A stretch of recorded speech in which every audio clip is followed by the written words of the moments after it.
Car से दोस्तों हम जानते हैं कि एक मैराथन दौड़ने वाला केवल लक्ष्य की ओर दौड़ता है। अगर वो मैराथन दौड़ने वाला दाएं की ओर बाएं की ओर अगर देखने लगा तो वो क्या करेगा, उस रेस में हार जाएगा। उसी प्रकार से परमेश्वर का वचन हमको इस प्रकार से दोस्तों यहाँ पे देखते हैं। पहला कुरिन्थी 9 अध्याय उसके 24 पद में लिखा है, क्या तुम नहीं जानते कि दौड़ में तो दौड़ते सब हैं परंतु इनाम एक ही ले जाता है, तुम वैसे ही दौड़ो कि जीतो। यहाँ पे हम इनाम के बारे में देखते हैं मेरे प्यारों। परमेश्वर का वचन कहते हैं वो इनाम जो एक रेसलर को दिया जाता है, जो सबके सामने दिया जाता है, उसके गौरव को बढ़ाने के लिए, उसके मेहनत को दिखाने के लिए, उसके इज्जत सम्मान को बढ़ाने के लिए। यहाँ पे परमेश्वर वचन कहता है, क्या तुम नहीं जानते दौड़ में तो सभी दौड़ते हैं लेकिन तुम उस प्रकार से दौड़ो कि उस इनाम को पाओ, उस मुकुट को दोस्तों जो परमेश्वर ने आपके लिए रखा है, जो परमेश्वर आपको अपने हाथों के द्वारा आपको पहनाएगा।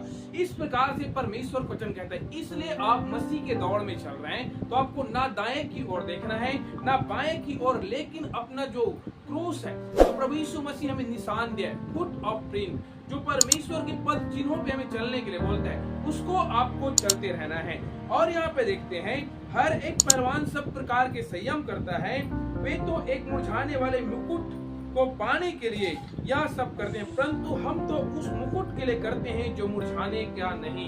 यहाँ पे हम देखते हैं संसारिक व्यक्ति के बारे में, जो एक पहलवान मेहनत करता है दोस्तों, जिसको मेडल गिफ्ट दिया जाता है, वो क्या होगा, एक दिन वो खत्म हो जाएगा।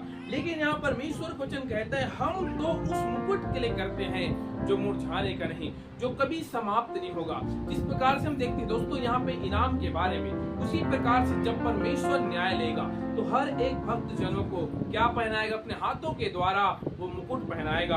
और यहाँ पे वही मुकुट के बारे में पौलुस हमको और आपको बताता है। 26 पद में लिखा है, इसलिए मैं तो इसी रीति से दौड़ता हूँ परंतु लक्ष्यहीन नहीं, मैं भी इसी रीति से मुकम्मों से लड़ता हूँ परंतु उसके समान नहीं जो हवा फिरता हुआ लड़ता है। दोस्तों सब लोग दौड़ रहे हैं लेकिन बहुत सारे लोगों का ध्यान दूसरे की तरफ रहता है, इधर उधर रहता है। उसी प्रकार से हमें भी आज आप अगर मसीह जीवन में जी रहे हैं तो आपको बोलना चाहूंगा, केवल आपको परमेश्वर की ओर देखना है, आपको इधर उधर नहीं देखना है, नहीं तो क्या होगा, आप उस मुकुट को प्राप्त नहीं कर पाएंगे। और यहाँ पे देखते हैं कि पौलुस कहता है मैं इस रीति से दौड़ता हूँ कि पूरे लक्ष्य को क्या करूँ, प्राप्त करूँ। दोस्तों आप भी इस राह पे चल रहे हैं, इस दुनिया पे हैं, आपको बोलना चाहूंगा आपका क्रूस, आपका गोल, आपका निशान आज आपको फिक्स करना है और आपको उस मुकुट को परमेश्वर से पाने की आशा करते हुए आपको दौड़ना है। 27 पद में लिखा है दोस्तों,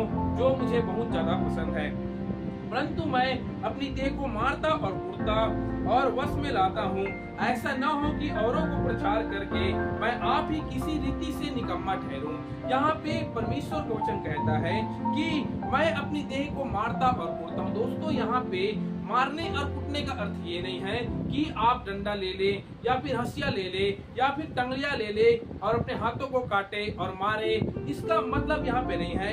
यहाँ पे उसका अर्थ है दोस्तों कि अगर आप आंख के द्वारा पाप कर रहे हैं, हाथों के द्वारा पाप कर रहे हैं, तो उस जगह से आपको अपने हाथों को रोकना है, अपने उस आंख को मोड़ लेना है। इस प्रकार से पौलुस हमें सिखाता है और आपको बोलना चाहूंगा और वश में लाता हूँ। जब भी आपको लगे कि आप आंखों के द्वारा पाप कर रहे हैं, सोचने के द्वारा पाप कर रहे हैं, तो आपको अपने आंखों को, अपने हाथों को उस जगह से मोड़ लेना है।